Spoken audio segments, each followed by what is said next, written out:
Bonjour et bienvenue à toi dans cette nouvelle vidéo en introduction au droit public, une matière que tu as certainement en première année de droit. Aujourd'hui, je te propose une vidéo sur l'État unitaire. En effet, c'est une forme d'État particulière que tu auras à rencontrer cette année en première année de droit.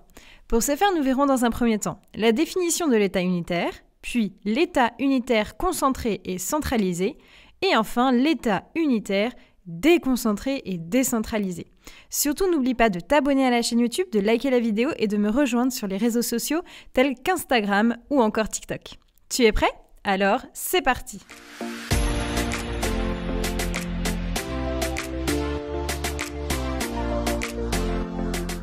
Tout d'abord, regardons ensemble la définition concrètement de ce qu'est un État unitaire. En effet, il existe différentes formes d'État.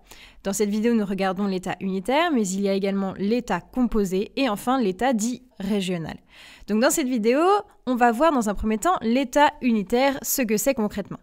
Tout d'abord, il faut que tu saches que c'est une forme d'organisation étatique des États de petite taille. En effet, un exemple d'État unitaire, tout simplement la France. Certes, la France n'est pas le plus petit des États, toutefois on est quand même tout petit par rapport aux États-Unis, à la Russie ou encore à l'Australie. D'autre part, sache que c'est une forme d'organisation qui est très populaire. En effet, par exemple, dans les 193 États de l'ONU, sache que la majorité de ces États sont des États unitaires.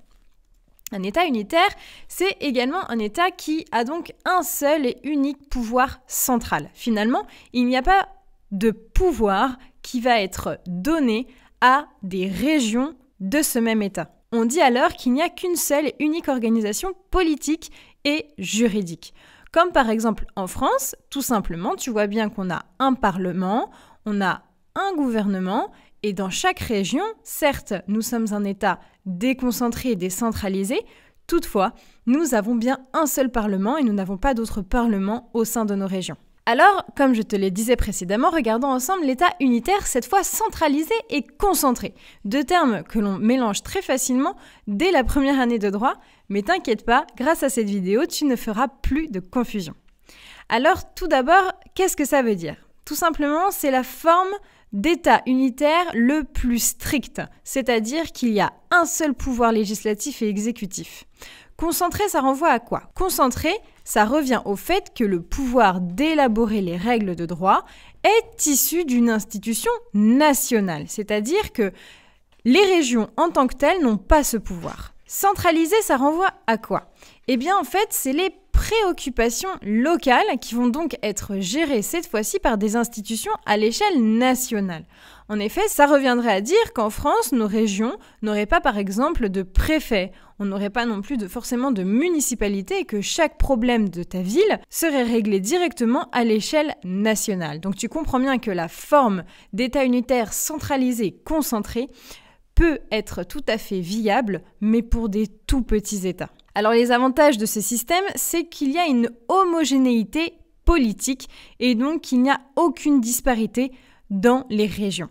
Toutefois, les inconvénients, c'est que l'administration de ce système est très complexe. En effet, il va falloir mettre en place une administration très lourde et très stricte. À présent, regardons ensemble l'État unitaire décentralisé et déconcentré. La forme d'État, finalement, que nous avons en France.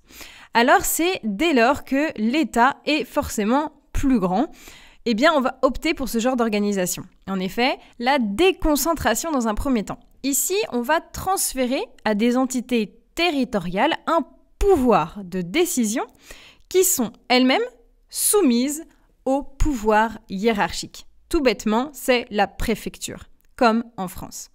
D'autre part, la décentralisation cette fois. Ici, on va transférer non pas un pouvoir de décision, mais une compétence à des organes locaux.